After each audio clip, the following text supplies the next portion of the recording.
ఏ కార్యక్రమాలు జగన్మోహన్ రెడ్డి గారు ముఖ్యమంత్రిగా ఉన్నప్పుడు చేశారో వాటన్నిటినీ గాలి కుదిరేశారు, వాటన్నిటినీ తిలోదకాలు ఇచ్చారు. నాడు నేడుకైతే దరిదాపు 12,000 కోట్లకు పైగా వెచ్చించి 45,000కు పైగా స్కూల్స్ కానీ హాస్టల్స్ కానీ రెన్యువేట్ చేస్తే వాటిల్లో కూర్చొని మీరు ఈరోజు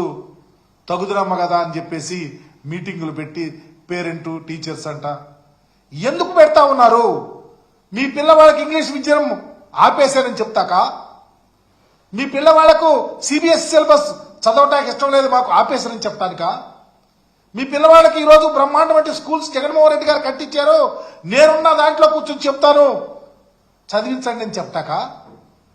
బ్రహ్మాండం వంటి ట్రైన్ టీచర్స్ లో గవర్నమెంట్ స్కూల్స్ లో తర్ఫీదు ఇచ్చి